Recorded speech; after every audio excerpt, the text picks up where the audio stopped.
সম্মানিত দর্শক মণ্ডলী, আজকে ইনশাআল্লাহ কথা বলবো জাকাতুল ফিতর সম্পর্কে। আমাদের দেশে কিছু ভুল প্রথা নিয়ে কয়েক ভাই প্রশ্ন করেছেন এবং এই ব্যাপারে কিছু কথা বলতে বলেছেন।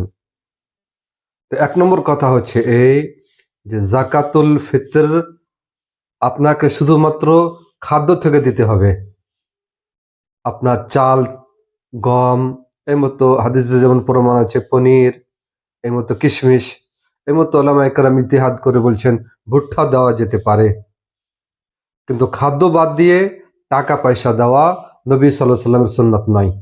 যদি এটি জায়েজ হতো তো অবশ্যই নবী সাল্লাল্লাহু আলাইহি সাল্লাম অবশ্যই করতেন, এবং ইবাদতের জন্য প্রিয় নবী মুহাম্মদ মুস্তাফা সাল্লাল্লাহু আলাইহি সাল্লামের তরিকায় আমাদের জন্য আনুগত্য করা অপরিহার্য।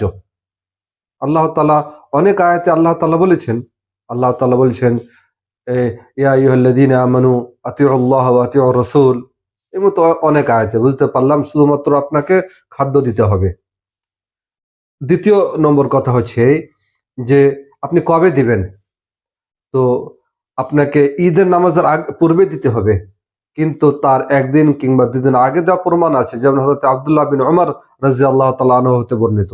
সেজন্য উত্তম হবে যে আপনি 28 রমজানই আপনি বলে গ্রামবাসীকে বলে, আপনার জামাতের লোককে বলে আপনি পুরো মাল একত্রিত করে নেন, এবং আপনি 29 তারিখে যদি আপনার হয় 29 তারিখে আপনি আসর পর পুরোটা দিয়ে দিবেন।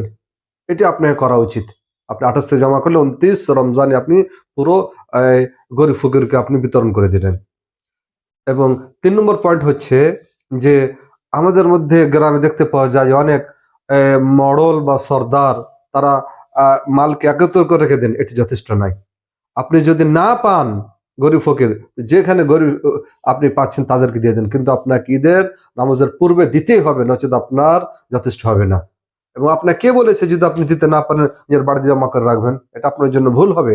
আপনার জন্য উচিত যে আপনি ঈদের নামাজের পূর্বেই ফকির মিসকিনকে বলে দেন, খবর দিয়ে দেন, এবং এটি দিয়ে আপনি বিতরণ করে আপনি শেষ করে দেন।